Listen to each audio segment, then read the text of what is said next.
You can find this at Chinese. Walmart, not Chinese, made in America. Walmart, it's all about made in America. Why are you safer? You know by heart. Sorry.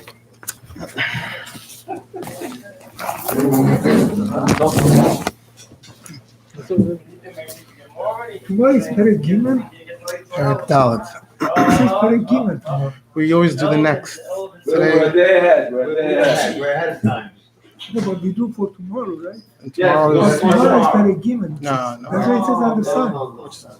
Here, that's it. We do for tomorrow. Today is Gimel. We're doing for tomorrow. Yeah. Where is Gimel? Tuesday. That's what it says. There could be a mistake. Okay. I don't think so, because Fayed also the same. Rambam Yemi for Tuesday, Chaf Menachem of Tavshin Pei, the fourth Perek of Hilchos Talmud Torah. So as we summed up yesterday, the Perek we learned until now, so Perek Aleph was about the basic obligation to learn Torah, to teach Torah. Perek Beis was about the details relating to teachers, Rabbis. Perek number 3 was about how to achieve, how to reach Keser Torah, how to succeed in the world of Torah. And then now, the Rambam is going to get into the details of how they learned in yeshivas, and a lot of the details relate to how they learned in yeshivas a long time ago, in ancient times, in the time of Chazal. This is, again, all still within the context of the first mitzvah, which is Lilmod Torah, to learn Torah. Now, this Perek, I should say again, that this Perek is, a lot of this Perek deals with describing how the yeshivas were in the time of Chazal. I think a main point to understand about that is that unlike the yeshivas today, or even recent generations, I would say I think we could describe the yeshivas in the time of Chazal as having a sort of a much older average age for the people there, more like adults.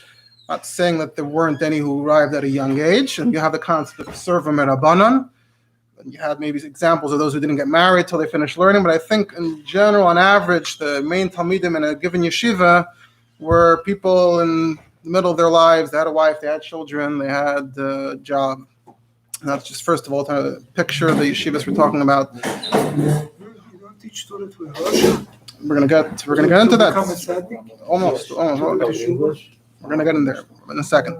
I'm just explaining how the yeshivas were then. And number 2, the kind of learning that happened in the yeshiva was, regardless of when exactly the Mishnah and the Gemara were actually written down, but until the time of the Mishnah, they were basically learning and reviewing the things that ended up later being put into the Mishnayos or into the Brises. Once the Mishnah was composed, so then they were reviewing those precise Mishnayos, and they continued reviewing Brises, other statements, and they started the discussions that later went into the Gemara, and they were reviewing those until you have entire Masechtas of Gemara, and now we just learn those Masechtas, and then each generation has its own layer of discussion that then goes into the books, and then the next generation studies those books, and adds another layer. So what we're going to learn here, which comes from Chazal, is describing the situation either before the Mishnah was composed or after the Mishnah was composed, but before the Gemara was composed. So that's just, I think, a general introduction. Now for Halacha Aleph, the Rambam starts off describing the nature of the Talmud, the nature of what kind of Talmidim, what kind of students, what kind of teachers do we have here. The Rambam says, Ein melamdin divrei Torah el Talmud hagun noah b'maisav. You can only teach Torah to a Talmud who stands out in his behavior, he's in his conduct, he's a good guy. Oy latam, or someone who maybe he's not a Talmud Hag, maybe he doesn't stand out for his behavior, but ambiguous. There's nothing particularly bad about him. Kasef Mishnah says, we don't immediately know. We haven't done a full background check, but seems okay. How do we know this? How does the Rambam know you could teach to a Tam? Because the famous Gemara about Rabbi Gamliel that said Talmud Sheni Hagun Shein Techi Kabara Yukanas L'Beis Hamedrash, and the end of the whole story was that he had taken it a bit too far, and we allow Talmidim in. So you would describe those people. Not Tam the way it's used by Yaakov. Or Tam in the Haggadah. It just means not Hagun, and not what we're about to say next, which is the opposite. Just generic. So that's who you can teach. That's who can be accepted. But if someone's on the bad track, if he's clearly not behaving according to the Torah. Machzir Naisa Lamotiv. So like I said, I think we're talking about adults here. That's why I gave an introduction. I think we're talking on average here more about older people. So now, even today in yeshivas, of course, there are rules about conduct and behavior. I think. Yes, I think nowadays it's more based on the concern about influence in other Talmudim or the general reputation of the yeshiva. Here, it sounds like back then Torah itself only belonged really to a small number of people. Whoever is going to go into yeshiva, chances are, is going to probably end up pretty advanced, a chacham. So, whereas today, everyone goes into yeshiva, and the assumption is that everyone will have some connection to Torah, and through going to yeshiva, you'll have whatever amount of Torah you connect with, that will be the amount of Torah you have. And it's understood that only a small amount are going to come out and be chachamim of the next generation. So according to the situation then, where seemingly only a very small percentage of people went into yeshiva in the first place, so why should we give space to someone who's so problematic and we teach him the special information it's very exclusive, and we don't want him to turn out to be a chacham, someone who's a chacham, but someone who's not so from, cause problems. So I think that's the context here. Can you teach Torah to the goyim? That's not discussed here in this Perek. I'll bring in a bit from the Rebbe about how this halacha about teaching a Talmud Sheni Hagan applies today. So the Rambam says, so we try to makarv him, we try to get him on the right track, then we check him, then we actually do a background check on this guy because he already was problematic. And then we let him in. So clearly we're talking about someone who really wants to join. He's just not up to the right standards, but since he really wants to join, so here's your opportunity to get him on the right track until he's actually able to get in. Amru Chachamim, and like as with many things we've had so far, the Rambam cites from Chazal to support this idea. Amru Chachamim kol hashein el Talmud she'eni hagun kilu zarag even lemarkulis.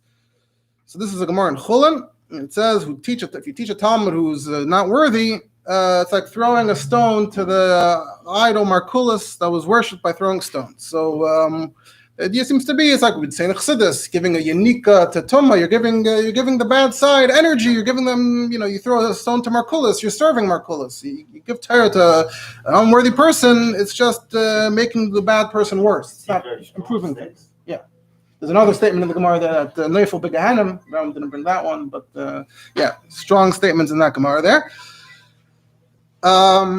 So he's not simply not doing a good thing, you're doing a bad thing. Shanamar, and this is also from that Gemara, the pasuk. We don't use the contention that Torah is going to change your character. So I'm going to bring in a bit from the Alter Rebbe and the Rebbe how the Alter Rebbe dealt with that question in Hilchos Talmud Torah, and how the Rebbe cited it in just a moment.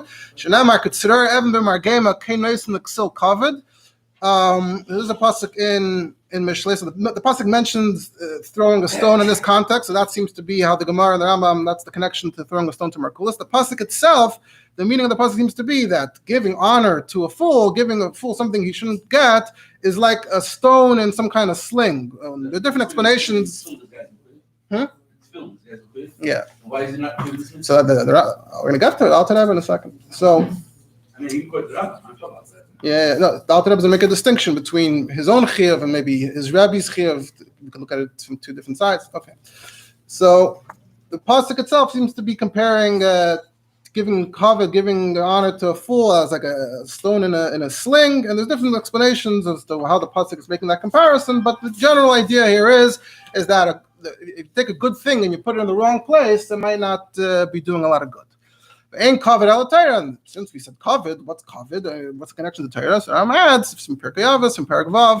Ain't kavod el Torah. Shnama kavod chacham yimchalu. So honor and sages go together. So when you see kavod in Mishlei, you can translate it into Torah. So whoever gives Torah to a fool, it's the same analogy. Okay. Now to the questions that we've been raising here. So in our time, in our era, there's a letter from the Rebbe, for example, from Tafshin Yud Ches to someone in Morocco. And the Rebbe says, regarding your question that there's some who agree to learn with you, but on the condition that you don't discuss anything practical, nothing bepoil. The Rebbe says, what a strange condition that is. You could explain to them that even when you speak about practical things, they still have free choice. They don't have to listen. It'll be their decision. So what do they have to lose by talking about practical things? Okay, maybe they'll hear something new they never heard until now, and they'll appreciate it. explain to them that you're not forcing them to do anything, but why limit it? Now, he says, Cholef and Movin. It's understood that these people, even people like that, who are giving that kind of condition up front, are mechayev in Talmud Torah because it's its own mitzvah, it's a mitzvah f'nei atzma, and therefore you should continue learning with them regardless of what they're saying. You mentioned the Maimar Azal about limit Torah l'Talmud she'eni hagun. So he says the Alter Rebbe, the Baal Tanya, who's a Perek in Nister, and the Baal Shulchan Aruch, so it's a Perek in Nigla in Hilchos Talmud Torah in Perek Daled Siv Gimel Kuntras Achen. He says that it's okay. He says the Alter Rebbe is talking about even someone who's mezalzel mitzvahs, totally really no good, and he's not fulfilling what he's learning, even though he knows what he's learning, and still the Alter Rebbe says that's okay. So certainly the people you're talking about who probably aren't really that knowledgeable in the first place. Now, what does Alter Rebbe say there? It actually connects what we learned yesterday. It's a bit of a contradiction almost between what we learned yesterday and what we learned today. Yesterday we learned that Lo'elam Yilmid Shalei Lishma. So if you look in the Alter Rebbe and Hilchos Talmud Torah Perek Dalet in the Pnim before. This is actually the Alter Rebbe bases it on this. He says, so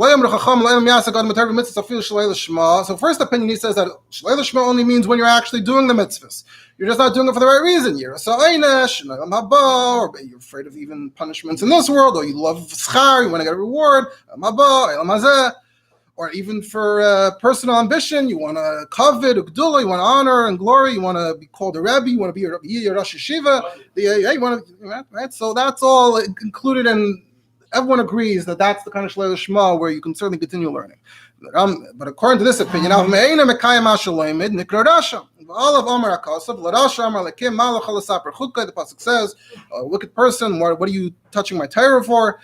And he says, any Talmud Chacham, someone who's knowledgeable, and yet is mezalzel mitzvahs, he's being dismissive towards mitzvahs, doesn't have Yiras Shamayim, so he's worse than Amei Haaretz. He's terrible, and because Amei Haaretz, if they do something on purpose, you can still, sometimes we say, Zdainis Nasalem Kishkagas. Even the things on purpose, we treat like it was a mistake. But this guy, if he knows he's Talmud Chacham, that's the opposite. For this guy, Nasim Shkagas Kizdainis. Even his mistakes are treated like things he did on purpose. And that's what Chacham said, Leizach and Nasas Terasi Leisam Hamaves, the Torah is poison for him. Torah could be either the elixir of life, or it could be poison. It just depends on how you take it. So that's one opinion. This is V'yesh Oimrim, and some say, and the footnote, the original footnote from the Alter Rebbe, it says V'chein das Rambam b'mesha kasav v'fichach. This line from yesterday's Perek that you should always learn Shalei Lishma. She'af al pikein lo'elam yasagad m'Torah k'mitech Shalei Lishma yuchal laver lidei Lishma lumen al menos lishmer v'lasis. He'll end up here in this sense. Shalei Lishma means not to actually do what he's learning, and Lishma means he'll end up learning and doing what he's learning. Shamar Shabbat Machzir Lamutov. You have the idea that the more of Torah, the light of Torah, can bring someone back on the right track. Like Chacham said, will be okay even if they didn't do the mitzvahs, but they learned Torah. That would also be enough because the Torah would bring them back on track.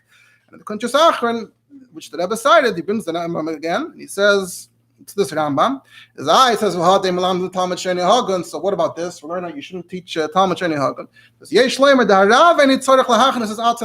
The Rav, he shouldn't get himself into a doubtful situation. Because maybe this guy will be the one guy who Taka doesn't get on the right track. And then it's going to turn out at the end of the whole story that he was like a Zaydik Evan Lamarkulis.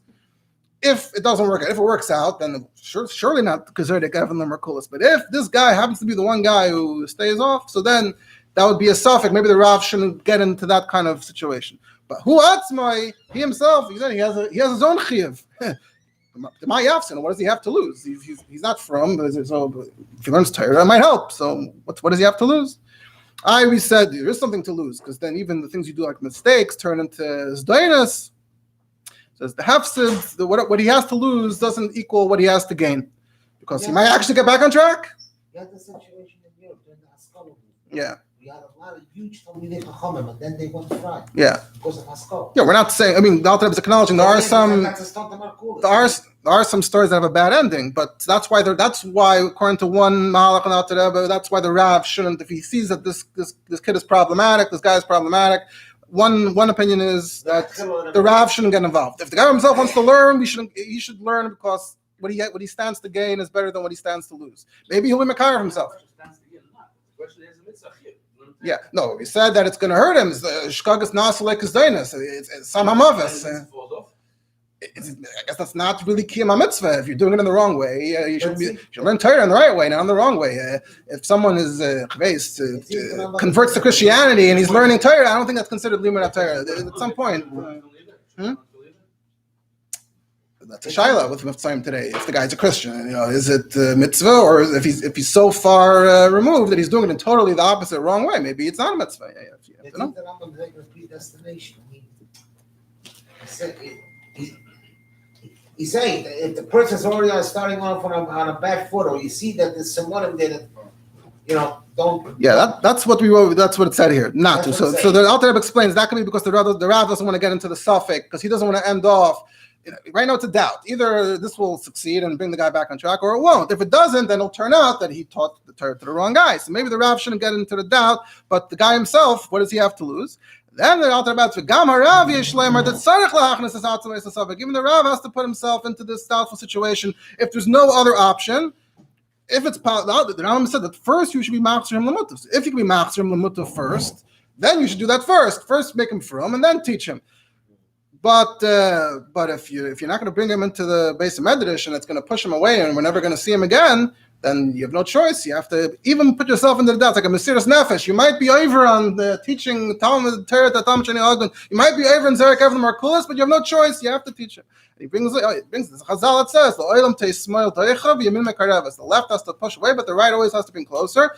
Not like Yeshua ben Prachya v'chulu. What's the story of Yeshua ben Prachya? Yeshu. It says that Yeshua ben Prachya had Yeshu, and Yeshu was acting in a problematic way, and he pushed him away, and that was the end of him, and the rest is history. And Chazal are saying that Yeshua ben Prachya made a mistake. He shouldn't have pushed him away. So if someone like that shouldn't have been pushed away, so that's the Alter Rebbe's concluding point. Yeah, so from here we see the Alter Rebbe in his halachic work is saying practically you should always teach any Torah, as long as he's willing to learn. All right. Let's get back on track here. So that's not just regarding the Talmud, that the Talmud should be a good Talmud, but the Rav also has to be a good Rav. If the Rav himself is no good, even if he's a big Chacham and everyone needs him, especially back then where the knowledge was very, who had the knowledge already? It could be one person. Without him, we have a big hole in our Torah knowledge. We really need this guy. So even though his contribution is very, very important, we do not learn from him until he gets back on track. Because Torah is not just knowledge, Torah is a way of life, and the contradiction created between this person's impressive knowledge but his completely opposite behavior, it's too problematic. They're not going to gain from such a person. Proof, this is from Chazal, the pasuk and the continuations from Chazal. So it's describing the person teaching in a comparison to a malach. Chazal say, if the Rav is like a malach, if he behaves like an angel, if his behavior is angelic, so then you should learn from him. Otherwise, he's not a good role model, not a good teacher. Now, yesterday, someone asked about the three ksarim. The Rambam quoted the Keser Torah, Keser Kuna, Keser Malchus. What about Keser Shem Tov? Keser Shem Tov Eil Al Gabein. So I saw this a sikha from the Rebbe and Perek Shabbos Parshas Tavi Tavshmem Hey. And the Rebbe says that the idea of Keser Shem, the Farshim say that the idea of a Keser Shem Tov having the crown of a good name is not disconnected at all. You either have Torah or you have Keser Shem Tov. No, it's an addition. The Keser Torah has a Keser Shem Tov Eil Al Gabein on top of it, a crown on top of the crown. Meaning that you could have the Keser Torah without the Keser Shem Tov, but the Mishnah is saying the Keser Torah should lead to the Keser Shem Tov. What's the example of Keser Torah with or without? So it says this idea. It's also already in the Mefarshim there in Perek Avos that a Rav needs to have a Shem Tov, so you've actually Torah Mipiyu. If he doesn't have a good name, no one's going to learn from him. So the Keser Torah needs that Keser Shem Tov on top of it, and that way you're able to actually learn from him. You've actually Torah Mipiyu. Who went after. So that's an exception. Only he was able to. Only Rameir was able to do that. It's not a derech for a regular person. Okay, so now that was the first part of that. Now the Rambam continues to the actual Seder Halimud, how they sat and learned in the yeshivas. Again, mostly a lot of this is in the time of Chazal. So Keitzad Malamdin. So how do they teach? So Rav Yeshu B'Reish. Rav sits at the head, but the students are sitting in front of him, like in a half circle, so they can all see him and hear him. The Rav should not be up on a chair and the Talmidim sitting on the ground, which sitting on the ground was common in that culture. It still is, I think, in some of the local cultures. Either everyone's down on the level of the ground or everyone's up on the level of chairs. But regarding sitting and standing, originally the Rav would sit and the Talmidim would stand. But already before the destruction of the second Beis Hamikdash, it was already became mainstream that everyone's sitting. The Kesef Mishnah says, so this is a Gemara, I believe, in Ma'it Katan, and also Gemara Megillah. So there's a question though, because you look in Chazal in a few places, you see that there are stories where it says that Gamliel was sitting on a bench, and Reb Shimon and Rabbi were sitting on the ground in front of them. The clear Gemara describes a different scenario. And also in Yavne it says there were four, they were sitting, and there was someone sitting on the ground in front of them. And a lot of steers here. So he says, what's the, it depends. It depends on what the subject is. That if it was a very difficult subject, then they had to get up from the ground. If they were sitting on the ground with the Talmidim, they wouldn't have been able to focus on these were unique stories with unique, difficult questions. So that's why they got up to sit on the bench to give it some deeper thought. Or inami, that there's a smicha thing here, that when you have smicha, so then maybe before smicha, then you don't have to treat them with so much respect. And once they get smicha, then they get the equal treatment. Okay. Some over here might be familiar that there's a special on Hilchos Talmud of the Alter Rebbe. There is a pirush, a book, a set by Mordechai Shmuel Ashkenazi, who was the Rav in Kfar Chabad. He did like a full volume, at least one full volume each on each Perek of Hilchos Talmud Torah. I think on one Perek there's 2 volumes. And the end of the volume on Perek Daled, the last Perek of Hilchos Talmud Torah, the Alter Rebbe, towards the end, page 508, he points out that in Rambam here, Perek Gimel and Perek Daled, so all the halachas here are copied into Torah Shulchan Aruch, Siman Reish Vav and Yerid Deh, but there are a number of halachas here in Perek Gimel, Perek Daled. The Alter Rebbe actually completely omits from Hilchos Talmud Torah, and he lists them. He doesn't just comment on all the things the Alter Rebbe says, he also comments on the absence, what the Alter Rebbe doesn't bring. And so one thing is from Perek Gimel. At the end, the Perek Gimel says that call him a vatal Torah ma'asher, someone who doesn't keep Torah because he's rich, one to be important. That's missing. And the rest is from this Perek. So that includes this halacha beis, and halacha Gimel, and halacha vav zayin and ches. So, like I said, in light of what a Rav was in those days, what the Talmidim were, what the learning was, what the yeshivas were, a lot of things were different then. Fundamentally, compared to the last 1,000 years, or at least the last 500 years, so some of this literally got at the chopping block by the time the Alter Rebbe wrote Hilchos Talmud Torah. So this is, for example, Alter Rebbe doesn't talk about this at all. Now that continues to the concept of a meturgaman, someone who would stand and repeat or translate in time of Chazal. If the Rav wants to teach directly, he could. So there's no one saying you have to have a meturgaman, but in practice, it was very common then, as we're going to see later. I'm going to quote later from Rashi. Rashi says it was often literally translating. The Rav spoke in Hebrew, and the Turgaman translated into Aramaic. Or it was just a matter of kavod, or maybe someone to repeat it in a louder tone of voice. So that's why we're going to continue talking about the Meturgman now for the rest of Halacha Gimel. If he is using a metargim, so the metargim stands in the middle between him and the students. And the metargim, the Rav speaks to the metargim, and then the metargim repeats it to everyone else. And then it goes in reverse. When they ask the question, they ask him. He asks the Rav. Then the Rav answers the metargim. So he relays the information back and forth. Harav Koiloi Yasser Mikra Matargim, and the Rav shouldn't raise his voice higher than the Matargim. Matargim Koiloi, and the Matargim shouldn't raise his voice higher, but only Be'esh Shoylas Harav Yasser Mikra Rav. When the Matargim is repeating a question to the Rav, he shouldn't ask it in a higher tone of voice than the Rav's own consistent tone of voice. Apparently, yeah. The Rav, or it's got to do with them not understanding the language. No, I think it's just derech eretz, but when he's repeating back to the crowd, he is raising his voice. Probably part of his job is to make sure everyone can hear me, everyone can understand. Adam continues and says, even though, even if he's translating, he can't take away, he can't add, he can't change. He has to repeat exactly what was said. And unless the Meturgaman is the father of the sage or his Rabbi, which is an interesting scenario. Why is the Meturgaman greater than the Rabbi? So there's actually a Hasagas Aravid here. The Aravid says, that was a one unique scenario, a novel situation, that the Rav was the Turgman for Rav Shela, Maseches Yuma, and he changed something because he was greater than Rav Shela. So according to the Raiva, this is just a one unique story that happened in Gemara. Why we turn and listen to Halacha? That's what he seems to be saying. The Kesef Mishnah explains it's actually Yerushalmi that also says basically LMK in this sentence. But apparently there's two ways of understanding that Yerushalmi. The Rambam understands it that, like he said here, that the Meturgaman is the father or the Rebbe.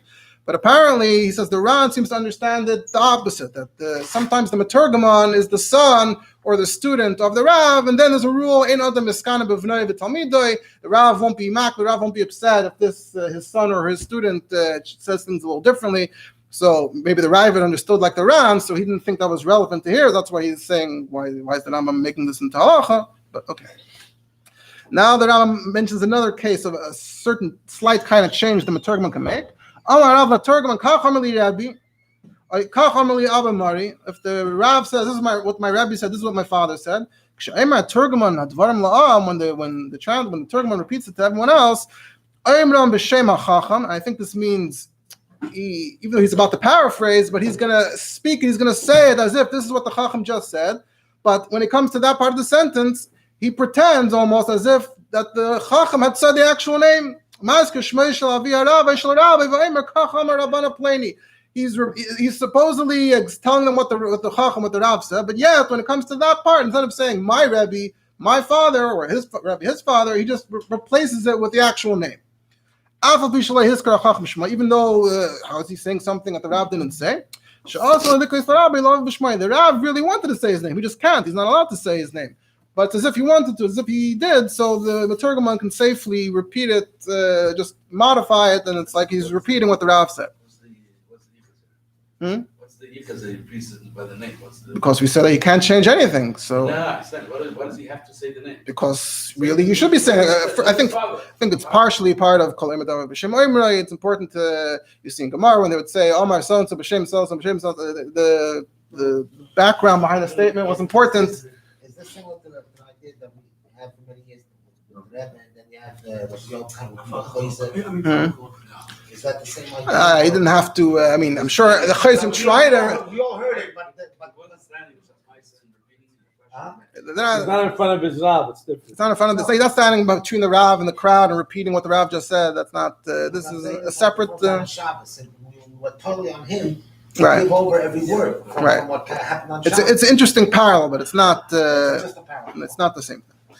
Now, the marker for this is in Kedushin. It says over there a story that Marbar Rav Ashi was darshaning, and he kept on saying Abba Mari, my father, and his Amayra would say Rav Ashi. Just to point out that the Turgaman in the Gemara is called the Amayra. The word Amayra, it's interesting to know, actually is the word in Aramaic for a Meturgaman, and that's why they're called Amayraim, because I guess they're being taking Mishnah and sort of reinterpreting it for the masses. Also in the story that the Rav had mentioned earlier, Rav and Rav Shela, it says Rav came to where Rav Shela lived, and Ashi said they didn't know who he was, and it says Lo have a Meira, they didn't have a Meturgaman for Rav Shela, so Rav said, okay, I'll do it, and then all of a sudden in the middle, Rav started actually disagreeing and saying something differently than Rav Shela. That's the story over there in Yuma. Okay. This is also not now to Rabbi because we haven't had Meturgaman since the time of the Amoraim. Okay.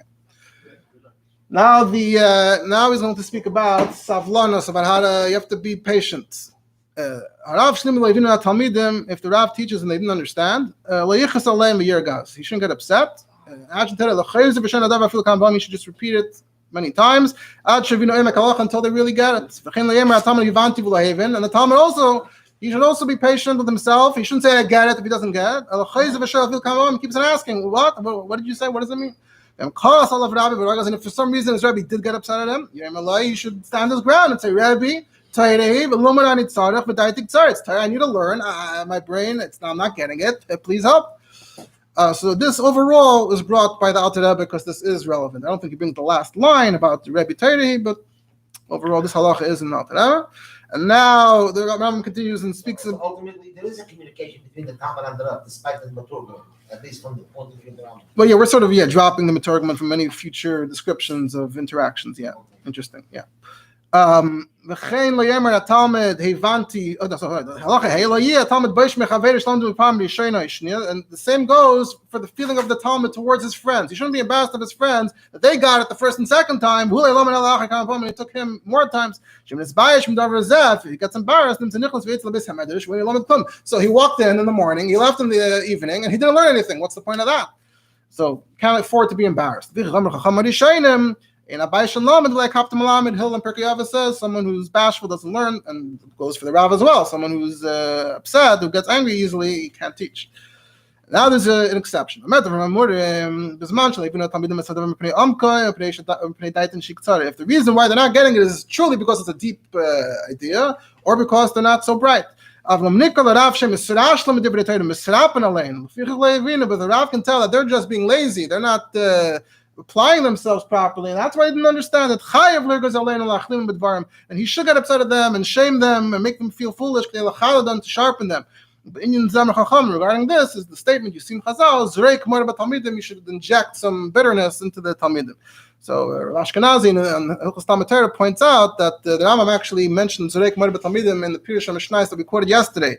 We said Lefum Tzara Agra, that according to the pain, that's how much gain you have. So he said Torah doesn't. You're not successful with Torah if you just read it leisurely.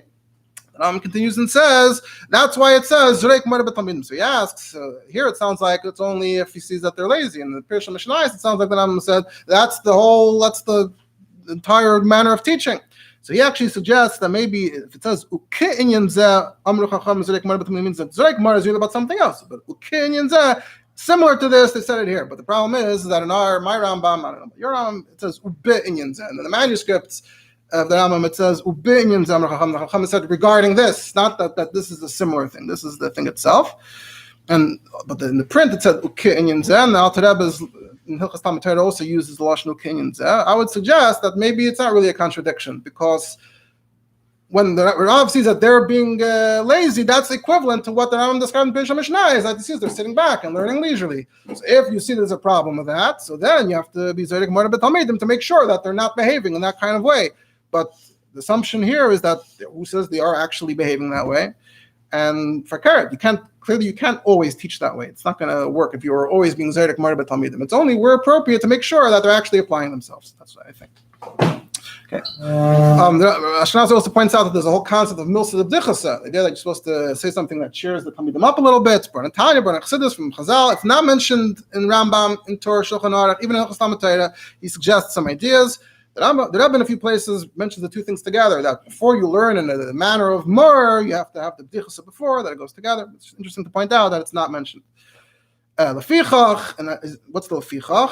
He's going to end off, because the Rav has to put fear into their hearts. So therefore, you shouldn't behave in a light-headed manner, not laugh with them, and not eat and drink with them. So that way, they're always put in their place, and they're learning, and they're not getting distracted. Now in Halacha Vav, Zayin, and Ches, which are also missing from the Alter Rebbe, it's how to ask questions in yeshiva. And the first thing is about how not to confuse the Rav. You can't ask the Rav right when he walks in until he calms down, until he's settled in. But the Talmud shouldn't ask either right when he walked in, until he rests. And two shouldn't ask together at the same time. They shouldn't ask a totally different topic, just the topic that we're learning about. So you shouldn't embarrass the Rav. But that only goes for the Rav, that they shouldn't make the Rav feel uncomfortable. But the Rav, he doesn't have the same obligation. He can try to trick them and fool them with his questions, or even with his behavior, to do something that seemingly is wrong, to sharpen their minds, to see whether they remember what they learned or not. So